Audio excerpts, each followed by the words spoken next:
Salamlar, saygılarımı sunuram dəyərli və sevimli soydaşlarıma və bağa təşkilatının ümitlərimi vaxtı mənim üçün ayırmaq üçün. Biz əgər 1978 devrimindən sonra diqqət etsək, o sistem İranda yarandı. Çoxdar demək olar haşiyə yaratmaqla bu hökuməti səy elədi. Qabağa aparıb ya hökumət eləsin ta ki bir azad seçimlərə doğru ya demokratik vəziyyət yaratsın ya islahat tərəfinə getsin. Çünki ideolojik daşı tam olaraq qarşıdır bu dediyim kimi azad seçimlərə ya demokratik bir hökumətin yaratmağına.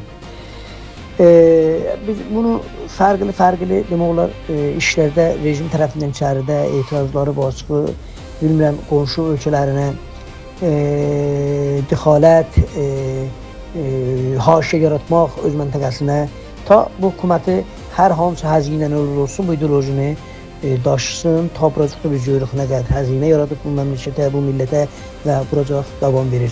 Diqqət etsək, İsrail Amerika saldırısından qabaq İranda böyük bir ayaqlamalar oldu, etirazlar oldu, açıqlar oldu və 30 min ta 40 minə yaxın insan orada canını əldən verdi. Bu vəziyyətdən sonra, saldırılardan sonra demək olar böyük bir ağır həcmə adın qoyaq İrana tərəf oldu. İçəridə bir çox saylı insanları, məhsulların demək olar öldürməyi Amerika İsrail tərəfindən, hətta Xameneinin öldürməyi və bir nəticəsi də bu oldu ki, bundan qabaq Xameneinin oğlu Muştaba Xameneinin dini lider seçməyi. Buradan bu yana əcəb müzakirə nəticəyə çatdı, çatmadı, davam tapacaqdı bu saldırılar ya yox. O da bağlıdır. Dediyim kimi üçün ən uzağı 7-8 aydan sonra Amerikada bir seçimlər var və Trumpın da demək o seçimə yenidən qatılmağı və orada da o məhbubiyyətin neçə faiz əldən verməyi Trumpın da çox da zərərlidir ki, dediyim kimi istəyir məsələni toparlasın. Əgər diqqət etsək, əgər müzakirəyə getsələr, əgər müzakirədə bir şey demək olar savaşın sonunmağına qərar versələr, mənim nəzərimə burada bu savaşın qazanmağı İrana tərəf çoxdur ta Amerika tərəfə. Çünki Amerika gəlmişdi rejim üçün gələsin, rejimi dəyişsin. İsrail elə onu deyirdi.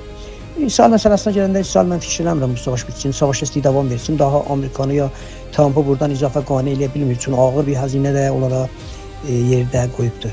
Bizim hərəkətə gələndə, İctimai Azərbaycana gələndə elə bu savaşdan dolayı, savaşdan sonra əməkdaşlıq şuralar yarandı.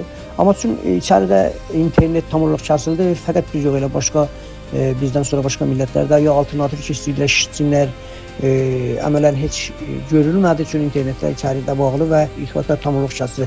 Ən azı konqrələr yarandı. Şuralar yarandı, əməkdaşlıq şuralar yarandı.